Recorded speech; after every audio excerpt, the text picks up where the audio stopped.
The water had rinsed the dust away, but water alone was never enough. In the desert air, moisture fled quickly, skin dried, lips cracked, hair tangled and turned brittle. So, the Egyptians learned another lesson: to seal the body, to guard it, to prepare it for sun and sand. That seal came from wax and oil, most often beeswax, golden, pliable, faintly scented with honey, the work of hives translated into protection. Beeswax was softened gently, warmed in the hands until it yielded, and then smoothed across the skin in thin films. Not globs, not heavy coats, but light touches over arms, legs, and faces. It left a sheen, not glossy, but quietly protective, like an invisible layer of cloth. It prevented the desert from pooling too harshly, kept sweat from evaporating too quickly, and gave the body a modest glow. Hair too was touched with wax. Men shaved short cropped hair with it, smoothing edges, tamming frizz, giving a neat finish that spoke of care. Women used it to press braids, to hold strands in place, sometimes blending it with scented oils or powdered herbs so that fragrance clung to the hair all day. Even wigs, worn by both men and women for style or ceremony, were treated with waxes and oils to keep them supple in the heat. There was ritual in the act itself. To shave one's hair, to smooth one's skin, was not only about appearance, it was about identity. The Egyptians prized cleanliness and grooming as signs of balance.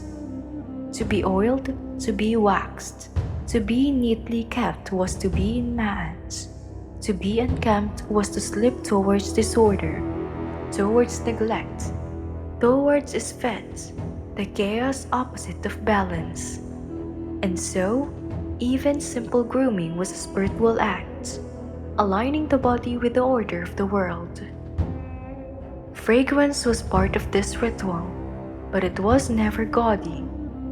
Oils infused with lotus, myrrh, or cedarwood were blended sparingly. The goal was modest scent, a gentle reminder rather than a proclamation. A faint sweetness when the body warmed, a whisper of resin when the breeze passed. To smell pleasant was to honor others as much as oneself. It was hospitality carried in the body. Morning routines unfolded in courtyards, with family members helping one another. A mother smoothing wax into a child's arms.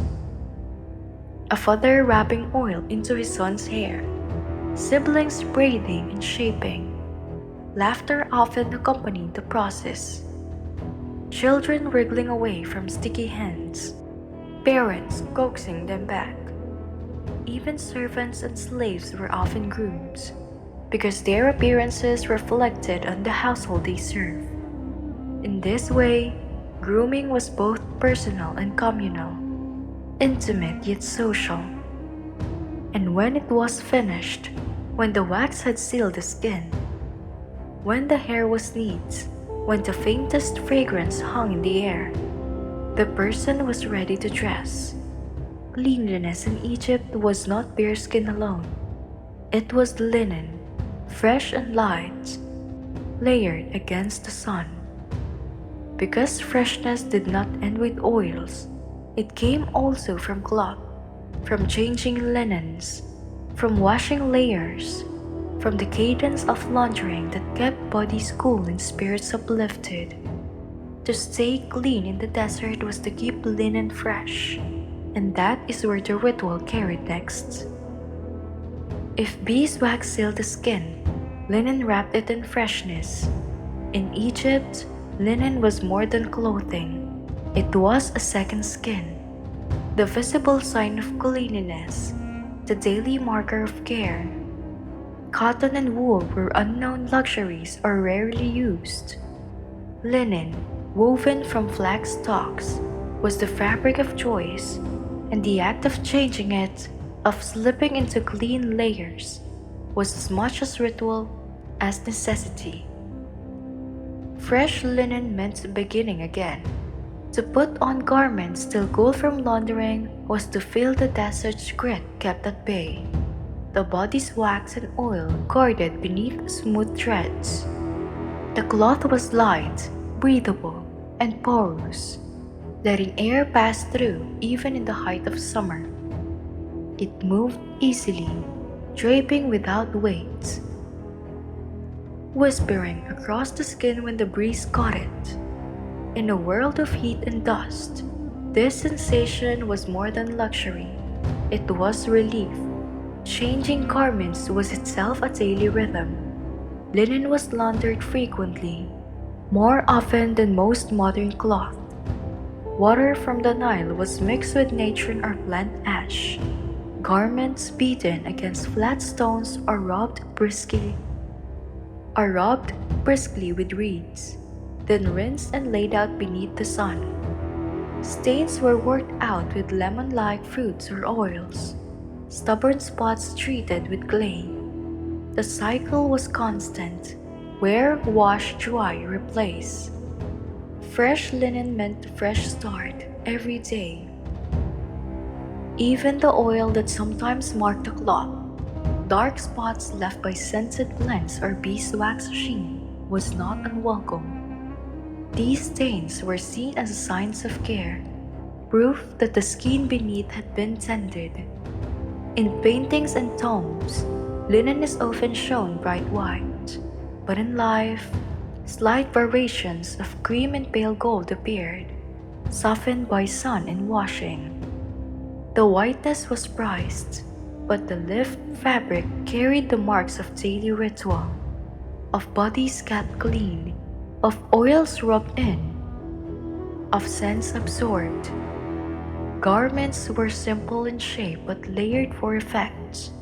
A plain tunic tied at the waist, a second wrap draped over the shoulders, sometimes pleated, sometimes left smooth. Even the poorest aspired to clean linen. If not many sets, then at least one carefully tended. And for the wealthy, finer weaves, thinner threads, and more layers meant greater coolness, greater display of purity. The Egyptians believed freshness came as much from cloth as from the body itself. A person in rumpled, stained linen was thought to carry disorder, even if their skin was scrubbed and oiled. A person in a clean, crisp linen, even if humble, was seen as balanced, respectable, aligned with Ma'at. Cleanliness and identity were stitched together. After grooming with beeswax and oil, donning fresh linen completed the morning ritual. The body, sealed in fragrance, slipped into cloth that cooled, covered, and signaled readiness. Work would begin.